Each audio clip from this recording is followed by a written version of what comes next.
सभी दर्शकों को एक बार फिर मेरा नमस्कार।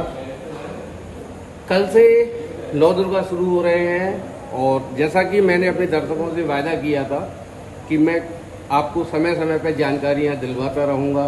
पंडित सत्यप्रकाश पांडे जी मेरे साथ हैं और माँ भारती के उपासक श्री योगेश आवाजी भी मेरे साथ हैं। योगेश आवाजी, माँ भारती के लिए आप क्या कहना चाहेंगे? अखंड भारत के स्वरूप में विश्व के मानस पटल पर माँ भारती का अपने आप में एक अलग स्थान है। भारत भूमि को हम ये भारत में ही विशेषता है, सनातन संस्कृति में ही विशेषता है कि वह इस मातृभूमि को अपनी माँ समान मानते हैं और इस मातृभूमि से प्रेम करने वाले लोग माँ भारती के मानस पुत्र हैं और मैं भी उसका एक अंश तत्व हूँ।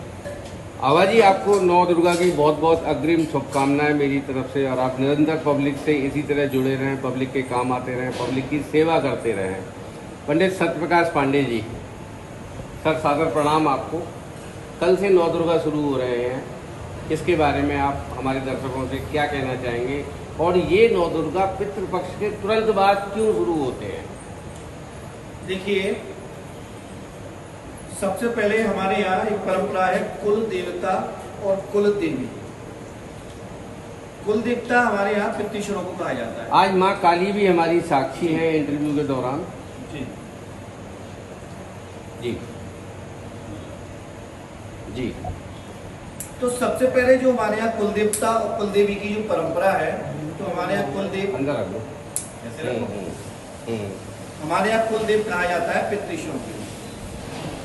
तो सबसे पहले पक्ष जो आता है आश्विन कृष्ण पक्ष में, वह आता है पितृपक्ष। जी, हमारे घर के पितृश्वर हैं, वे हमारे सबसे पहले गुरु हैं, क्योंकि उनकी सन्निधि में ही हम इस जीवन में पढ़ना लिखना, खाना पीना और सांसारिक व्यवहार के जीवन के विषय में जानते हैं। तत्पश्चात आता है कुलदेवी का नंबर।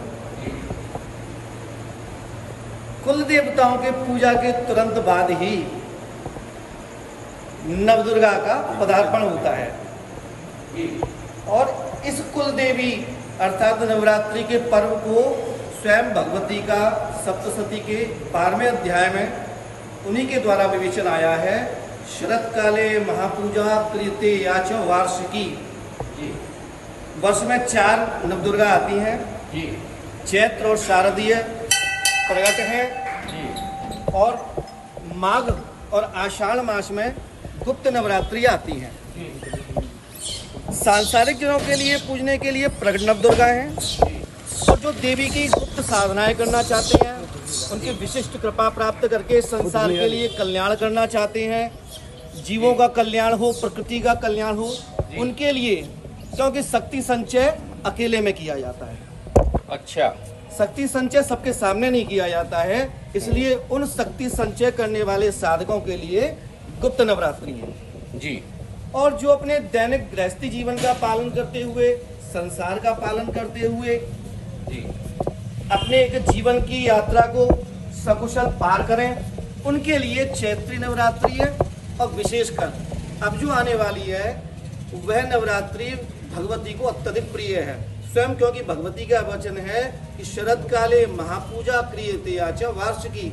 यदि कोई तीनों नवदुर्गा न कर पाए और इस शारदीय नवरात्रि पर्व को बड़े प्रेम से मेरे लिए मनाता है, तो मैं उस पर वर्ष भर उसके हर काम को साधती हूँ और उसके ऊपर कृपा करती हूँ।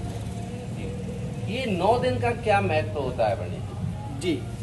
आपने बहुत सुंदर प्रश्न किया। नव दुर्गा, नव ही हमारे शरीर में द्वार हैं और 9 तत्व ही संसार में प्रधान हैं। ये 9 तत्व के बिना मनुष्य की जितनी भी व्यवस्था हैं क्रियात्मक, वह बिना शक्ति के नहीं हो सकती है। यदि हमारे शरीर में शक्ति का अंश नहीं है तो हम चल नहीं सकते, खा नहीं सकते, पी नहीं सकते, बोल नहीं सकते, हम निष्प्राण हैं। बिना शक्ति के शिव भी शव समान है। भगवती दुर्गा ने सबसे पहले जब प्रादुर्भाव भगवान के सामने किया तो सबसे पहले तो उन्होंने 3 रूपों में विभक्त किया अपने आप को, महाकाली, महालक्ष्मी और महासरस्वती। महाकाली ने भगवान शिव का वर्ण किया, महालक्ष्मी ने भगवान विष्णु का वर्ण किया और महासरस्वती ने ब्रह्मा जी का वर्ण किया। नवदुर्गा में व्रत का क्या महत्व है? नवदुर्गा में मैं थोड़ा सा अपनी ये वाली बात को जी, पूरी कर दूं। जी जी। तब आसुरिक शक्तियों का भी प्रादुर्भाव हुआ। जब हम शुभ काम करते हैं तो उसके पीछे ही अशुभ चालू होता है, दीपक के नीचे ही अंधेरा होता है, दिन के बाद ही रात आती है। ऐसे ही जब देवत्व जागता है जी। तो राक्षसत्व भी समय जागता रहता है। तो भगवती ने 9 रूप धारण किए। प्रथमम शैलपुत्री च, द्वितीय ब्रह्मचारिणी, तृतीय चंड घंटेति कुष्मांडेति, चतुर्थकम पंचमम स्कंद माता च, षष्ठम कात्यायनी च, सप्तमम कालरात्रि च, अष्टगौरी च, महागौरी च अष्टमम, नवमम सिद्धिदात्री च, नवदुर्गा प्रकीर्तिता। यदि मैं थोड़ा सा विस्तार में बताना चाहूंगा नौ दुर्गा के कि इनके 9 दुर्गा में इनके रूप का क्या महत्व है और इनको हमको क्यों पूजना चाहिए। तो सबसे पहले है शैलपुत्री का नाम। शैलपुत्री का अर्थ है एक पर्वत से उत्पन्न होने वाली, शैल पर्वत को कहते हैं। तो भगवती शैल से ही क्यों उत्पन्न हुई? संसार में जितनी भी अडिग और अचल चीज हैं वो सब भगवती हैं। यदि हमको जीवन में निडरता, अडिगता, अचलता का प्रादुर्भाव चाहिए अपने आप में और हम जिस पथ पे चल रहे हैं उसके सामने कोई समस्या ना आए और हमारा मार्ग अडिगता पूर्वक इस जीवन में चलता रहे, तो हमको शैलपुत्री की आराधना करनी चाहिए। शैलपुत्री निडरता और अडिगता का प्रतीक हैं।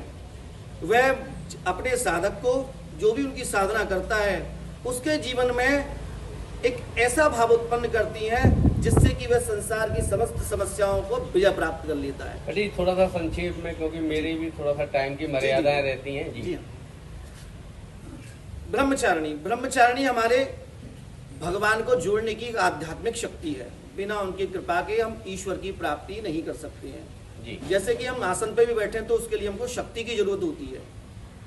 वह शक्ति कौन सी है? वह है ब्रह्मचारिणी। अब मान लीजिए हमने कोई संसार का कोई भी कार्य प्रारंभ किया तो ज्ञान ना हो तो वो हम कार्य पूरा नहीं कर सकते हैं। इसके लिए हमको जरूरत होती है चंद्र घंटा की। चंद्र घंटा ज्ञान का प्रतीक है और उनकी कृपा के बगैर हम संसार का कोई भी ज्ञान प्राप्त नहीं कर सकते हैं। चौथी शक्ति है कुष्मांडा। कुष्मांडा अर्थात ब्रह्मांड की अधिपति। इस ब्रह्मांड में जो भी कुछ अंड पिंड जो भी आप देख रहे हैं वह सब कुष्मांडा देवी के अधीन है। यदि आपको संसार का संचालन करना चाहिए, संसार का नेतृत्व शक्ति प्राप्त चाहिए, तो वह कुष्मांडा की शक्ति से प्राप्त होता है। अब आप कोई भी कार्य कर रहे होते हैं तो उसमें उसकी व्यवस्थाएं करनी पड़ती हैं, उसमें मातृत्व व्यवहारत्व शक्ति जगाना पड़ता है। उस चीज की प्राप्ति के लिए हमको स्कंद माता की शरण जाना पड़ता है। संसार में अनेक शत्रुओं को वध करने के लिए भी कई बार क्रोध का भी समावेश हमको चाहिए होता है। तो उसके लिए हमारे लिए कात्यायनी ऋषि के वंश में उत्पन्न हुई भगवती कात्यायनी हमें साहस का प्रतीक है। किंतु कभी कभार साहस ऐसे शत्रु से हो जाए जो कि हम विजय ना प्राप्त कर पाए, काल के समान हो, तब हमको शरण जाना पड़ता है काल रात्रि के पास। किंतु जीवन हमें सुंदरता से, शांति से और सरलता से जीना है, तब हमको महागौरी की जरूरत होती है। और ये सब जब हमारे पास शक्तियां हों, हमारे पास गुण हों, हमारे पास नेतृत्व क्षमता हो, तो सिद्धिदात्री तो हमारे घर में स्वयं आ जाती है। बहुत अच्छा। तो पंडित जी, मैं व्रत के महत्व के बारे में पूछ रहा था। देखिए, व्रत का दूसरा नाम है उप और वास। उप कहते हैं समीप को, अर्थात ऐसा एक नियम जो कि हमको देवता के पास समीप ले जाए, उसको कहते हैं उपवास। व्रत के द्वारा एक साइंस के रूप में हम देखें तो हमारे शारीरिक बीमारियों का निदान हो जाता है, क्योंकि जब हम भूखे रहते हैं और जो बीमारियों के वायरस उत्पन्न होते हैं खाने से, वो भूख ही उस वायरस को खा जाती है। ऐसा साइंस भी कहता है कि एकादशी का जो व्रत करता है तो उसके सारे वायरस उस भूख के द्वारा मारे जाते हैं। चने और हलवा के प्रसाद का क्या महत्व होता है? भगवती का एक अवतार हुआ है शाकंभरी। शाकंभरी अवतार में एक बार संसार में असुरों ने सारी वनस्पतियों को, फल पौधे जितने भी मनुष्य के खाने में आते हैं, नष्ट कर दिया था। संसार में अकाल पड़ गया था और भगवती ने उस समय शाकंभरी रूप से अवतार धारण किया और अपने आप में प्रकट करके संसार को वह प्रदान किया। तो उनको उस समय जो प्रथम भोग लगा था वह चना और हलवा का ऋषियों ने अर्पण किया था। तो भगवती को यह प्रसाद अत्यधिक प्रिय है और हम जिसकी आराधना कर रहे हैं तो सबसे पहले उसकी प्रिय वस्तु ही हमको अर्पण करनी चाहिए। ये एक हवन भी होता है देवी माँ का, इसका कभी घर घर में हवन होता है, जी। कंडी जलती है, इसका क्या महत्व है? देखिए, हवन एक देवता को प्रत्यक्ष पहुंचाने का एक साधन बनाया गया है वैदिक। जैसे कि पृथ्वी पे अन्न उगता है और हम गैस पर बनाते तो हम पाते हैं, अब देवताओं को हम किस माध्यम से पहुंचाएं? तो मंत्र में एक शक्ति होती है जो स्वाहा बोली जाती है और स्वाहा एक कोड है देवता का उसको भेजने के लिए। जब हम आहुति से स्वाहा शब्द बोलते हैं तो अदृश्य होकर उसी समय हवन कुंड में देवता तुरंत उस पदार्थ को ग्रहण करता है जो कि हम स्वाहा करके उसको प्रदान करते हैं। पंडित जी, एक और क्वेश्चन में पुरानी सभ्यता की तरफ जा रहा हूँ, जरा पुराने समय की तरफ जा रहा हूँ कि ज्यादातर गांवों में, देहातों में देवी का मंदिर चामुंडा के नाम से या किसी और के नाम से गांव के बाहर स्थित होता था, इसका क्या महत्व है? देखिए, हमारी सुरक्षात्मक जो शैली है, हम सुरक्षा कर्मी यहाँ नियुक्त करते थे तो वह घर के बाहर इसे मेन पॉइंट पे करते थे जहाँ से कि कोई हमारे भीतर ना घुसा सके। तो प्राचीन काल में ऐसी लोक मान्यता थी, यदि हम गांव के बाहर उसकी सीमा पर भगवती का स्थापना करेंगे तो भगवती हमारे लिए प्राणों की रक्षा, रोगों से रक्षा, मुसीबत और संकटों से रक्षा करेंगी। ऐसी भावना विचार लेकर जगह जगह लोकांतर में, यहीं पर नहीं पूरे भारतवर्ष में अनेक रूपों से वह देवी विराजमान है और क्योंकि वह सुरक्षा का प्रतीक है इसलिए प्रत्येक गांव की और शहर की सीमा के आसपास ही देवियों की स्थापना की गई है सुरक्षा की दृष्टि से। अरे आज के भागम भाग के समय पे बहुत व्यस्त है आदमी, परेशान भी रहता है, तनाव में भी रहता है, तो नौ दुर्गा के व्रत करने से, देवी की आराधना करने से कितना आदमी अपने मन को प्रफुल्लित बना सकता है? देखिए, 9 दिन इसको कहते हैं नवरात्रि, 9 दिन नहीं कहते हैं। यदि किसी को वाकई में शक्ति का संचय चाहिए तो गीता में एक श्लोक आया है, या निशा सर्वभूतानाम तस्या जागृति संयमी। अगर आपको संयम की शक्ति बहुत अच्छी मात्रा में अपने शरीर में बढ़ानी है, आपको देवी शक्ति अपने शरीर में बढ़ानी है और उनकी कृपा अनवरत आपको प्राप्त करनी है, ये एक साधक के लिए है, दैनिक जो गृहस्थी जीवन जीते हैं उनके लिए नहीं है। यदि वह भी करना चाहें तो चाहे वह 10 मिनट 5 मिनट करें, रात्रि में भगवती का कुछ भी जाप पाठ अवश्य करें। यह नवरात्रि जिस नाम से संबोधित होती है उसमें ही उसका अर्थ छिपा हुआ है कि यदि आपको कोई शक्ति संचय चाहिए, संसार में कुछ आपके लिए समस्याएं आ रही हैं, बारंबार कठिनाइयां आ रही हैं, उनको पार करना है, तो जैसे कि लोहे को लोहा काटता है ऐसे ही तामसिक शक्तियों को तामसिक शक्ति ही काटती है। तो भगवान की बनाई हुई ये जो दुर्गा नामक शक्ति है ये तामसिक रूप धारण करके ही शत्रु का संहार करती है, दया मूर्ति नहीं। तो आपको भी शक्ति संचय चाहिए कठिनाइयों से लड़ने के लिए, तो भगवान ने इसके लिए एक व्यवस्था की, देवी को वरदान दिया कि मैं आपके लिए 9 दिन की एक रात्रि का सृजन कर रहा हूं। इसमें कोई भी मनुष्य जो भी उसकी मनोकांक्षा हो वह नवरात्रि में चाहे कुछ पल के लिए ही आपका सेवन, जप, पूजा, हवन जो कुछ करना चाहे करेगा, उसको आध्यात्मिक बल मिलेगा, आध्यात्मिक शक्तियां मिलेंगी और उसकी जो सांसारिक मनोकामनाएं होंगी वह भी उसमें अवश्य पूर्ण होंगी। कुंवारी कन्याओं को भोजन कराना, कपड़े वगैरह देना और बहुत सारे लोग सेवा करते हैं, इनका क्या महत्व होता है? भगवती का 10 वर्ष की कन्या तक के रूप में प्रत्यक्ष निवास माना जाता है। हमारे तंत्र शास्त्रों में कुमारी पूजन का विधान है।